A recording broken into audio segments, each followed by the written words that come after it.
All right, I'm back for Dustius's ongoing coverage of ESL Challenger Atlanta. I'm here with aliStair, coming off of an absolutely incredible final that has secured FlyQuest their first trophy and delivered Australia their first win in 7 years. So to start, 7 years with no titles, and now you are the man maybe most responsible on Dust2 for bringing it home. How are you feeling coming out of a historic win for your whole continent and your whole region? As soon as we won, I had this instant feeling of euphoria, and I was just so happy to hug and celebrate it with the boys. It was indescribable. And with that as well, we've seen a lot of criticism of your play style, and we've seen a lot of questions about whether you're the right fit to take this FlyQuest roster, in a return to Tier 1. But you absolutely proved the haters wrong, especially in this finals. And on Dust2 in particular, where you ended up playing like a Tier 1 opera, taking every fight, winning every fight.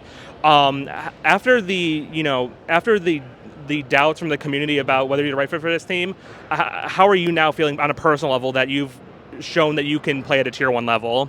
I'm lost for words. I don't blame all the criticism I received. It was really bad, and my performance recently has just been so below where I want to be. And I'm happy I'm here now with the boys, and I'm going to do everything I can to keep this rolling and not just be complacent.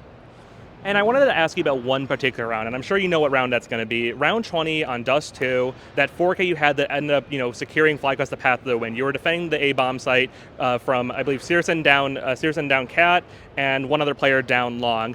Can you talk me through that round? What happened there, and how were you able to keep it together and pull through? I knew it was just such a high pressure situation. Krimbo was feeling it, so I had to worry about him, but I knew Searson was just going to be holding. And they were kind of just waiting for me to make a mistake, so I just tried to hold my nerve and take kind of both the duels at once, whoever would give it to me, since I'm AWPing, and it just panned out really well for me. And now you join a rare breed of these sort of legendary Australian players who have claimed a trophy in CS. There's only a handful of them, whether it's players like Azure, whether it's players like Gratisfaction, who have taken home those trophies. And now you join that very exclusive club.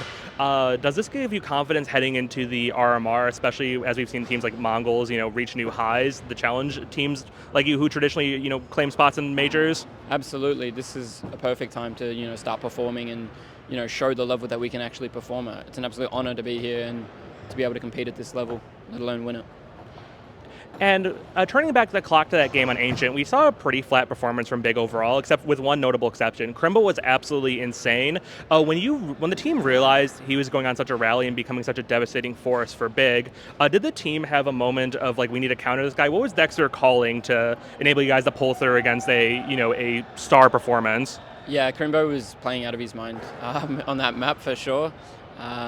It didn't really affect Chris's calling, which is good. I don't think you have to always call around just an individual performing. So I'm glad we just stuck to our plan and didn't let it rattle us, because he put up a performance. We're going to take a brief intermission here as the sky, as God himself is telling us to wrap it up, folks. So we will be back with, anywho, fun, good times. So in particular, we have to make a comparison between your performance. You rose to the occasion while Searson, failed to live up to expectations. As someone, do you think that was the key factor in the victory, or who do you think deserves the most responsibility for this overall result of FlyQuest taking the tournament? Everyone, absolutely everyone. It went from coaching staff to FlyQuest staff, all supporting us, and our team. Everyone put in so much effort and work leading into this, and we did it all from Australia.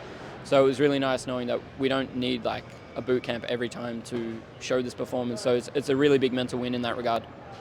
And now your next big tournament right after this is going to be the RMR, as you try to look to earn a spot in the first Asian major ever. As a team coming from that region, what prep work is going to come into that? Is going to go into getting ready for that tournament to make sure you send Australia to China? Obviously, a lot of work's going to go into it, but we can't fall into the trap of putting too much pressure on ourselves. Obviously, it's such an important tournament, very prestigious, but we have to treat it like a Tier 1 event and prepare the best that we can and not worry about results, but just trust the process. And now one more question before I let you go. So it's been 7 years since a title. We know Australians like to party when the team wins. Even though it's been a long day, what are the lads going to do to celebrate a historic trophy for the entire ANZ region? Respectfully, the boys are going to be getting probably a little bit shit-faced tonight with some drinks and celebrations.